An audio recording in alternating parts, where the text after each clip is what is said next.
السلام عليكم، يا رب تكونوا بخير. تعالوا النهارده نعمل اسهل واحلى واجمل تورتايه ممكن نعملها احلى مليون مره من بره. تعالوا النهارده نعمل كيك السبونج بثلاث مكونات بس، ومن انجح الطرق واسهل الطرق كمان، وما تصعبش الامور على نفسك. كمان هنزوق التورته مع بعض بتفاصيل سهله جدا وموجوده في كل بيت. يلا بينا بكل سهوله نعمل احلى تورتايه، احلى كيك سبونج. اول حاجه هبدا بيها هجيب الصينيه اللي انا هعمل فيها السبونج. هستخدم الصينيه بتاعتي مقاس 22 زي ما انتم شايفين كده، عشان انا عايزاها تكون عاليه. وهجيب قطعه من الزبده وابدا ان انا اغلفها كلها بقطعه الزبده دي اول حاجه. ولازم اغلفها من الحروف بالشكل ده، طبعا زبده سمنه زيت، المهم يكون ماده دهنيه عشان تمسك كويس قوي ورق الزبده بتاعي. بعد كده بجيب الصينيه وابدا ان انا اظبط عليها مقاس الصينيه بتاعتي من ورق الزبده، وابدا بطريقه سهله جدا، وابدا ان انا اظبط. بصوا وابدا اطلعها بكل سهوله اهو.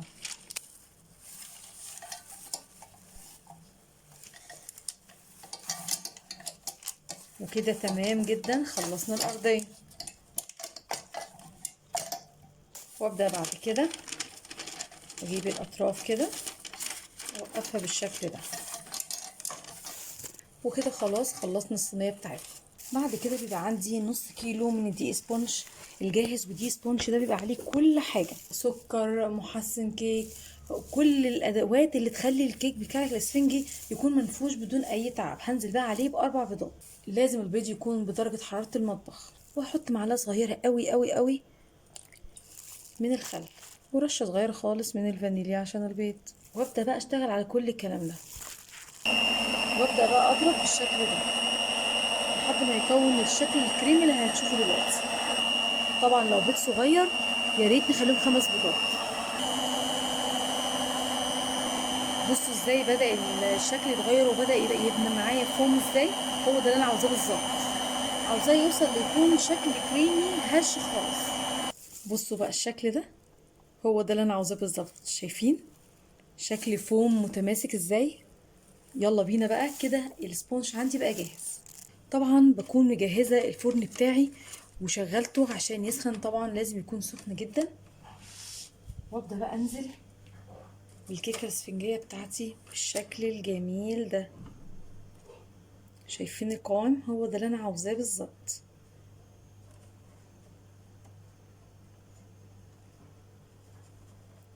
هبدأ بقى اسويها كده بالشكل ده اهو، واخبطها كده كام خبطة عشان انا عاوزة اسويها وميبقاش فيه هوا فراغات جوه.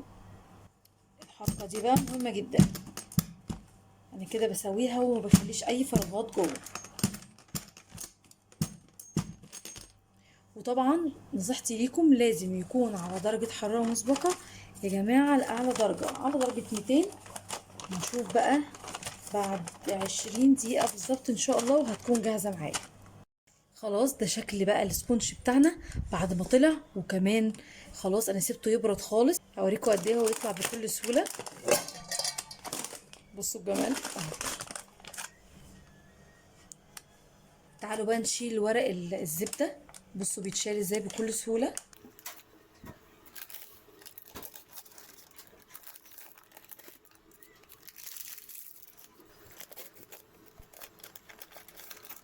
وبقى عندي كيكة اسفنجية رائعة. تعالوا بقى نعمل الكريمة. بنزل بكوباية من الكريم شانتيه وعملتها اهو بالكوب المعياري. الحاجة التانية انا لو عايزاه يكون متماسك عشان نعرف نزوق بيه، هنزل عليه بنص كوباية من اللبن الساقع. خلاص هنا خلصت بقى الكريمة بتاعتي، وبصوا زي ما انتم شايفين بقت متماسكة ازاي. وبعد كده بنزل بقى بمعلقتين كبار من الكريمة اللباني، ودي هنلاقيها عند اي حد بيبيع مستلزمات الحلواني. لكن دي اختياري لو مش عاوزاها خلاص، لكن هي بتديني نفس تيست الكريمة او اللي انت بتاكليها في التورت والجاتوهات من بره. هو ده اللي انا عاوزاه بالظبط. بصوا القوام، بصوا بنزل فيها مش بتنزل ازاي. هو ده بالظبط نفس القوام اللي انا عاوزاه، اللي اقدر ازين بيه التورته بتاعتي.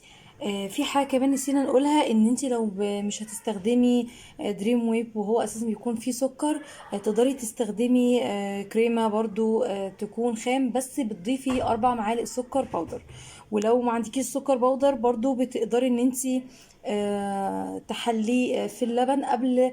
لو سكر عادي تحطيه في اللبن، تحلي اللبن بتاعك قبل ما تنفذي، مفيش مشكله، ومش لازم تقفي على السكر باودر برضو. بصوا بقى ما شاء الله الكيكه الاسفنجيه بتاعتي عامله ازاي. ابدا بقى اول حاجه، انا عايزه احدد انا هعملها كام يعني هقطعها على قد ايه. انا هنا هقطعها على 3، فابدا بقى ان انا بالراحه كده، وابدا ان انا اعلم.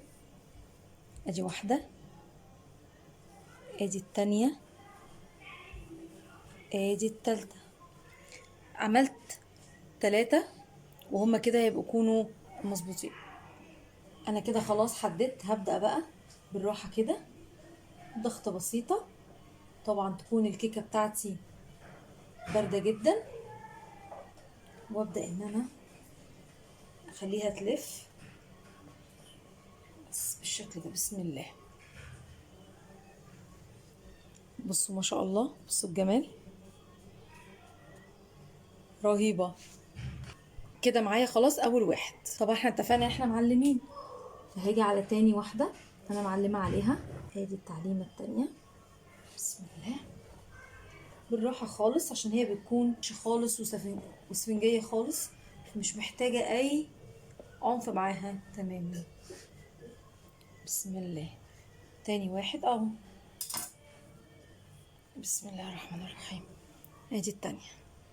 الحشو الداخلي بقى اللي انتي بتفضليه، اهم حاجة ان احنا نبدأ كده ننزل بسيرب. والحشو بقى اللي تفضليه، كريمة، حشو فراولة، عندك حشو يعني ايه اللي يريحك. انا عندي حشو صوص فراولة، انزل كده بحشو فراولة بالشكل ده. عندك حشو مثلا مربى، ايه اللي يريحك. حط بقى الرق التاني. في حاجة اتقطعت منك مفيش اي مشكلة، بيبقى برضو يعني مفروض ان يحصل عكوسات زي كده، فعادي خالص. هظبطها بالظبط، وهنزل على الرق ده برضو بالشكل ده بالسيرب اللي اتفقنا عليه. هضيف الكريمة، هخلي كل جزء بحشو شكل. وخلاص اخر راق برضو. وابدأ بقى الوش الاخير.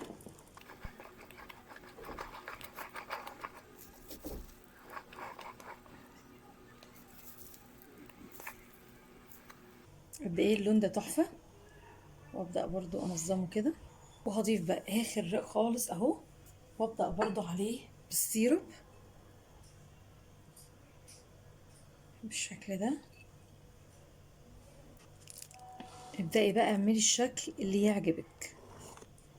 انا هوريكي شكل كده ايه بدائي.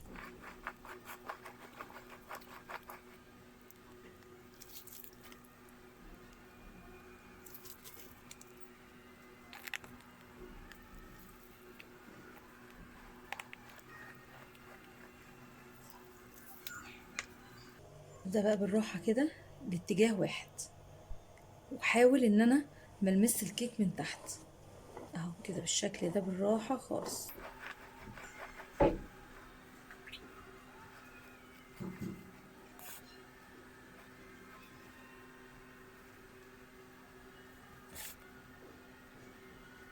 اهم حاجة تيجي تلمسيها تاني من فوق، ما يكونش فيها اي كريمة من الكريمة اللي تحت.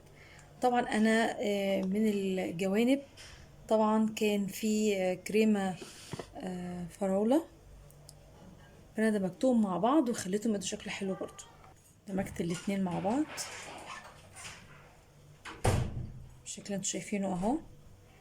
بس بدمجهم ازاي ادت لون حلو قوي. وده كده الشكل بتاعها خلاص. هبدأ بقى، انا كده خلاص عملت الجلاس بتاعها من بره خالص، خليت الكيكه بتاعتي ما تبانش. نبدأ بقى نكمل. هجيب الشكل ده وابدأ ان انا اعمل وردات كده صغيره بالشكل ده. اديت وردات من تحت خالص. انا مش عارفه هي ظاهره في الكاميرا او لا. بالمنظر ده اهو. هبدأ بقى امشي على الحرف ده كده على شكل زجزاج كده.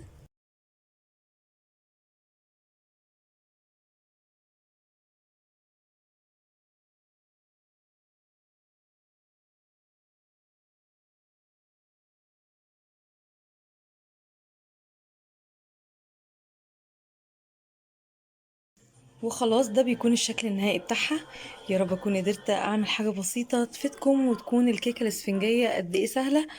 وحاولت على قد ما اقدر يعني ازينها بطريقه برضو سهله. السلام عليكم.